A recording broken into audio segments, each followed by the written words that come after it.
work, we encourage our colleagues across the aisle to come to the table, not play politics with the issues that matter most to people, like national security. And that's part of why we're so pleased to have Representative Paul Cook here from California. He represents the National Training Center at Fort Irwin, where 2 soldiers were recently killed, tragically, in a helicopter crash.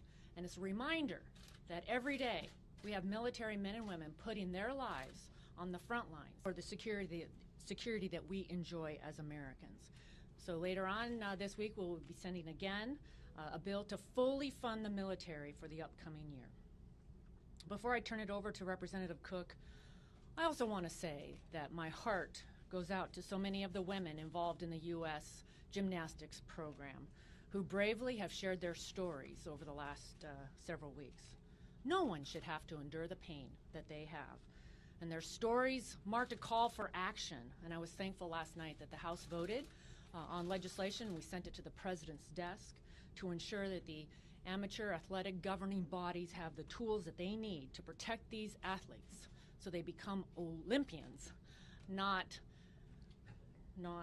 victims of sexual abuse. And rest assured that we are going to continue our commitment to protect children and others that are involved in these kind of crimes. And with that, I'll turn it over to Paul Cook. Well, thank you very much. Kevin told me I'm supposed to smile and not appear like the gruff Marine that I once was. And for those of you that are historians, I just, many years ago, in fact, 50 years ago, I was in a place called Vietnam. For those of you that know history, that was a time when it was a Tet Offensive, particularly bad around Hue and Quang Tri, I Corps, and also a place called Khe Sanh. So the reason I'm speaking is obviously I'm very passionate about military and veterans issues. You know, here we go again on the DOD defense appropriations. And you hear a lot of things about a lot of things. The reason I went for or ran for Congress is because of my background, because of my district. She's already alluded to the fact we lost 2 soldiers this week. And it seems every week, every month, we have another training accident. You know, a plane falls from the sky, or the troops don't get the training. They're using live ammo. And we have to remember on this budget here that our military has really slipped a lot. We have less troops, we have less airplanes, we have less ships because of the budget process. We have more enemies, we have more commitments, and we've got to make sure that we fix that and we fix it fast. Now, the reason I'm speaking is obviously I alluded to a date where most of you weren't even born. But one of the things I had, as I said, 50 years ago in a combat situation, my job was to take care of the troops. And I still feel that same way. And right now, one of the most important votes is coming up. And if we let them down again, I tell you, I don't know how I can look a Gold Star mom in the eye, how I can look at troops and say that I took care of you, how I can remember those Marines who I still remember now. I can't remember where I left my keys. I can't remember where I left my cell phone, but I remember every Marine that died when I was in command. And I am bound and determined to fix that problem. And I hope, you know, obviously my colleagues will support us, because right now, just as I took that oath many years ago, it wasn't about me. It was about taking care of the troops, particularly when they're going in harm's way. Thank you very much. Good morning. I really appreciate Paul Cook's passion and his dedication to making sure our men and women in uniform get the tools that they need to not only defend our country and our freedoms, but also to make sure that they're safe in carrying out those duties. And right now, there is true uncertainty within the Department of Defense because of operating under continuing resolutions. We have got to get a DOD appropriations bill not only passed through the House, but through the Senate and signed by President Trump. Today will mark the third time that the House will vote to pass a defense appropriations bill. And the Senate has yet to take action on the previous two bills. We now know that the Senate will vote to take up this bill once we pass it through the House. I call on all senators to come together. And if you ever talk about supporting our troops, the way you support our troops is by giving them the tools and resources they need. And this defense appropriations bill does just that. Everybody ought to vote for this bill. So, Paul, I appreciate your passion, your leadership as a Marine, and your leadership as a member of Congress. Later on this evening, I really look forward to President Trump delivering his first report on the state of this great union. There is a lot of good to talk about, and President Trump has been at the front end of some of the good things that are happening. Just in the last week, we've seen companies like Starbucks, Verizon, Disney, FedEx. Just yesterday, Exxon announced $50 billion of new investment into this economy in the workforce of America because of the Tax Cuts and Jobs Act that we passed. Every day it seems like we're seeing another company giving bonuses and pay raises to their workers. And that's what this was all about. When we passed this bill through the House, when we worked so closely with President Trump, his main goal was to make sure that we gave real relief to middle-class families, and we're seeing it happen. And it's ironic that some of those same people that voted against this bill are now insulting the very people that are benefiting from it by calling that $1,000 bonus crumbs. Well, let me tell you, I actually worked at Home Depot, worked my way through college at Home Depot, and they just gave bonuses and pay raises to their employees last week. That $1,000 would have meant a lot to me when I was a struggling student. And I'll tell you, it's going to mean a lot to those workers at Home Depot who are going to get that $1,000 because it could mean an extra rent payment that they might not have. Could mean an extra ability to take more care of their kids and put a college fund together.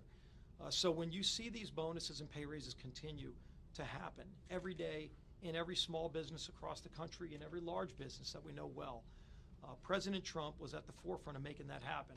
And I think when you hear what he says tonight, it's going to be a continued vision about how we can turn this country around, make this economy great, and make America great again. And it's going to be, I think, a real rousing reception he gets in this House this evening. First, it's nice to have Steve back again. Before I begin, I want to thank Paul Cook. For every American that's sitting at home, a little comfortable, 50 years ago, he and thousands of other Americans were not. He's a humble man, but he risked his life many times. He's been wounded, but you still see the passion of why he serves. His district itself, one of the training grounds for the men and women before they go into theater, is where it's at. He understands from that what has happened by continuing to have a continuing resolution. Just think about it. A week ago, we were just coming out of a shutdown. And after that shutdown ended, I heard the message from Senator Durbin and others that they will uncouple to hold up the funding for the military for the same issue when it comes to solving DACA. And we have been meeting on that issue just yesterday. I thought we had probably our most productive meeting yet, and we will meet again today. We should not hold our military hostage. I take them at their word. This will be the third time we pass it, but this is a much different time than the times before. I want to remind everybody that all 12 appropriation bills have passed this House months ago. We need to finish the job. Steve talks about, and every day you turn on the TV, you hear more news about what the tax code has done. From the bonuses, but I just had a conversation with one person yesterday. She got her paycheck and she said, I got a $100 raise. I said, you got a raise? She said, no. Your tax bill gave me a raise because of new withholding. I read this story about, just in Peoria, a small business owner. She was never able to give her employees a bonus. She was able to give all 12 $500. I read this other story where one took their bonus and paid the rest of the hospital bill because she just had a baby 4 months ago. Well, what about the 1.2 million employees in Walmart that now have a longer maternity leave or a higher salary? Or what about, as we go through this cold weather, the energy bills being lowered. This is going much further than anybody ever thought. This is the beginning of America's comeback, and I think tonight you'll hear the platform and the strategy to finish the job. I was able to join the president at the World Economic Forum. And maybe the news doesn't always play it the way I saw it inside the room. Many times I was in meetings where there were other leaders around the world. It was their presidents and their prime minister. You know what the number one topic?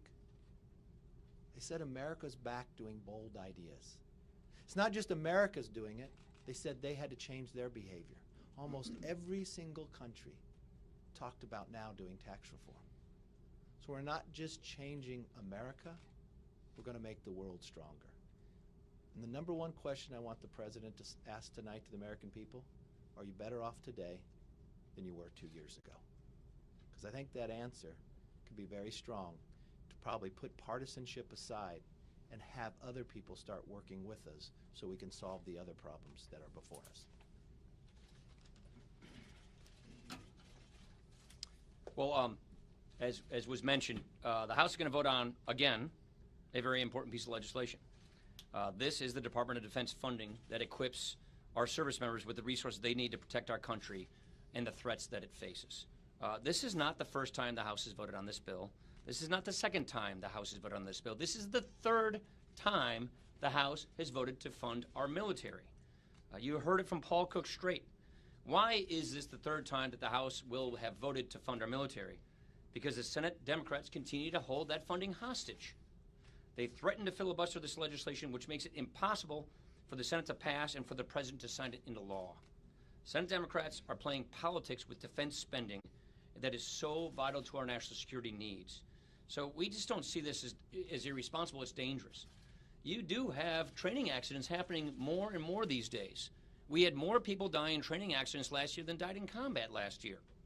So these CRs, the reason we're having all of these CRs is because of these filibusters of these vital appropriation bills.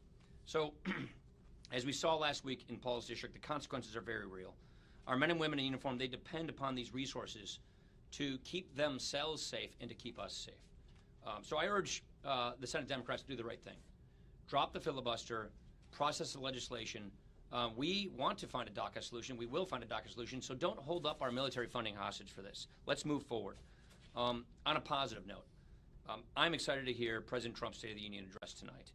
And honestly, the State of the Union is looking up. It's really encouraging to be able to come and hear an upbeat tone at a State of the Union. This will be my 20th of these that I've sat in. And I've got to tell you, to be able to hear a State of the Union as bright as it is right now is something that's very encouraging. Wages are rising, economic confidence is coming back to America.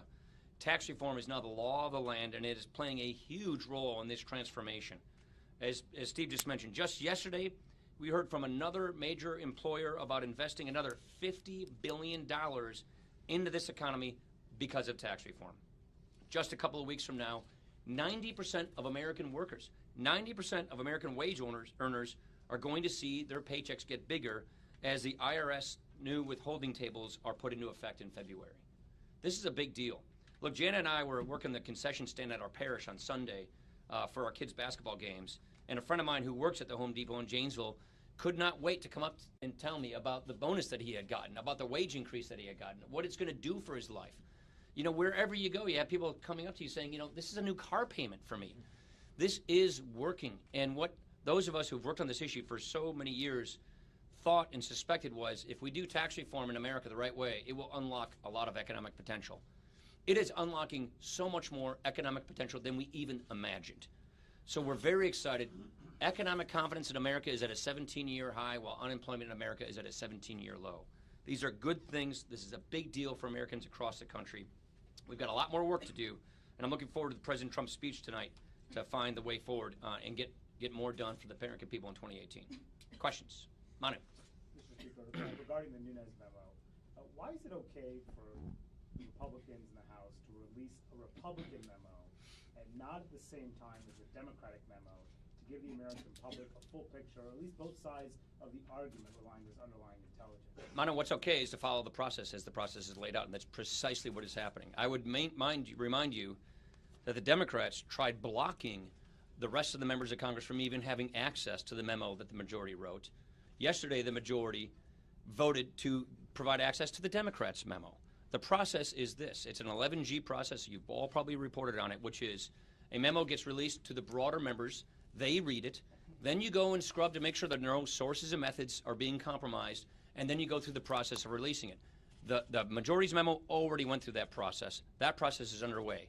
This memo that we just got popped on us yesterday is now going through that process. And I would just tell you, unlike the Democrats on the Intelligence Committee who voted to deny access to this memo to the broader members, Republicans supported doing so. And so now, yeah, Devin actually made the motion. So now it will go through that 11G process just like this other memo did. And let me just say a few things. What's that? Yeah, as Kevin was mentioning, the chairman went to the FBI to go through the memo to make sure that we were protecting any sources and methods, and we are confident that we are. None of that work has been done on this new memo that no one has yet read, but the Republicans voted to allow the rest of the members to read it so that it can go through that process. But why not hold back? You've asked enough. Why not ask the Republicans to wait and release their memo at the same time as Democrats release theirs to somehow Look, try and overcome we're this going to go through perception the that this is process as the political? process is laid out, and it's ironic that the majority voted to actually give access to this memos while the minority voted to deny that access. So I think the irony is a little rich here these days. Casey. Mr. Speaker, based on what you've learned from this memo, do you believe that the FBI and the DOJ use their power in a partisan way? Yeah, let me make 4 points here. I think there are, as we think about all of this, and I actually wrote some of this down. First, there are legitimate questions about whether an American's civil liberties were violated by the FISA process. We are the legislative branch of government. It is our job to conduct oversight on behalf of the American people of the executive branch in case any powers were abused and civil liberties were abused by the executive branch. So there's a very legitimate issue here as to whether or not an American's civil liberties were violated in the FISA process. That's point number one. Point number two, this is a completely separate matter from Bob Mueller's investigation, and his investigation should be allowed to take its course. Point number three, there may have been malfeasance by people at the FBI. And let me finish my points. There may have been malfeasance at the FBI by certain individuals. So it is our job in conducting transparent oversight of the executive branch to get to the bottom of that. Sunshine is the best disinfectant. And so what we want is all of this information to come out so that transparency can reign supreme and accountability can occur. There's a fourth point I want to make, and that is the institution of the DOJ, of the FBI, is a very important institution for American life. It's a very important institution for keeping the rule of law intact. The men and women, the vast number of the men and women over at DOJ, over at FBI, are professionals doing their jobs and doing their jobs well. The people over in the field office in Milwaukee, at the FBI office, are helping keeping heroin and opioids out of our schools. So we want the people of the FBI to know that we respect their job, we respect who they are and what they do, and all the more reason why we need to have transparency and accountability to hold people accountable if they violated the rules, if they acted in a wrong, improper way. And that is what we're doing here. Do you think they did, based on what you know? All the other conclusions that are being drawn by this investigation in the House are being held until the end. Why is it important to get this conclusion? It would have been great to have all the documents that we requested months ago, but we did not. So as you know, the Congress has been asking for all of these documents from the executive branch so that we can do the executive branch oversight. It's the Inspector General who just told us a couple of days ago they all of a sudden found the 5,000 text messages that were lost. So it would be nice if all of this information that Congress had requested would have been delivered when we asked for this stuff last August. So we had not been getting the information until fairly recently. That is why this is taking so long. Last question. Juan. There's been some reporting that the